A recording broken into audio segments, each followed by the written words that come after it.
The Dragon Mountain wildfire was one of the most devastating fires that burned near Quesnel and Williams Lake in July. It started on July 7, 2017, and quickly grew to over 1,500 hectares by the next day. The fire was located about 25 kilometers southeast of Quesnel. On the west side of highway. It forced the closure of the highway and threatened several homes and properties in the area. The cause of the fire was under investigation, but it was likely sparked by lightning strikes that occurred across the Quesnel fire zone. The fire zone was very dry and experienced hot and windy conditions that fueled the fire's growth. The fire was part of a larger complex of fires that burned east and west of the Nazca River. One of the largest fires in the complex was the Tautrai Fire, which was previously called the Maca Fire. It burned just north of Rosita Meldrum Forest Service Road, about 80 kilometers northwest of Williams Lake. It reached an estimated size of 49,131 hectares by July 19. The fire crews used burn-off operations to create containment lines and protect values at risk. The Dragon Mountain wildfire and its associated fires were among the hundreds of wildfires that raged across British Columbia in the summer. They caused widespread damage and disruption to communities, infrastructure, and wildlife. They also triggered a provincial state of emergency and forced thousands of residents to evacuate or be on alert for weeks. James Lee was a surgeon who worked at Caribou Memorial Hospital in Williams Lake. He loved his job and his community, but he had to leave everything behind when a wildfire threatened his home and his family. The Tsenzecut Lake wildfire was discovered on Saturday, May 20th. It was sparked by a lightning strike and quickly grew out of control. It forced an evacuation order for an area west of Highway 97 between Quesnel and Williams Lake. Lee was at work when he heard the news. He rushed home to pack some essentials and gather his wife, his 2 children, and his 3 pets. He had to leave behind his house, his car, and most of his belongings. He drove south on Highway 97, hoping to find a safe place to stay.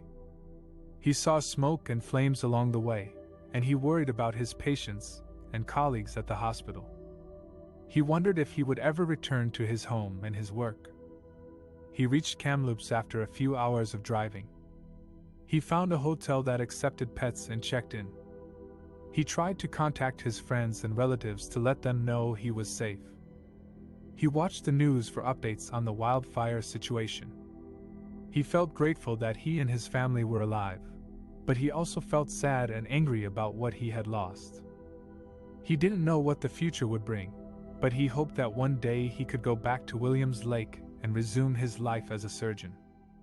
The section you requested is: when the evacuation order was issued for the Tsenzecut Lake wildfire, the surgeon had to leave his home and his hospital in a hurry. He grabbed his essential belongings and documents and drove away from the flames. He was worried about his patients, his colleagues, and his property. He didn't know where he was going or how long he would be gone. He contacted his family and friends to let them know he was safe. He also reached out to his professional network to find out if there were any hospitals nearby that needed his help. He was lucky to find a hospital in Williams Lake that had a shortage of surgeons and welcomed him to join their team.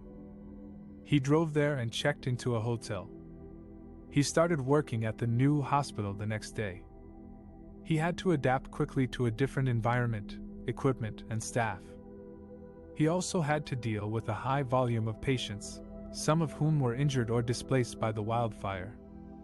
He worked long hours and did his best to provide quality care. He also tried to cope with the stress and uncertainty of the situation.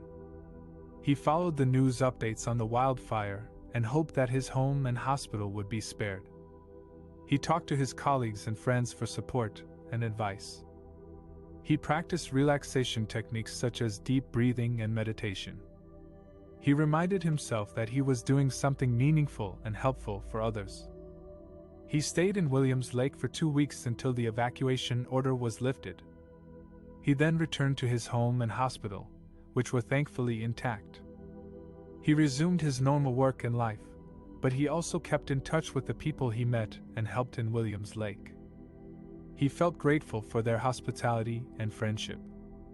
He also felt proud of himself for overcoming a difficult challenge and making a difference.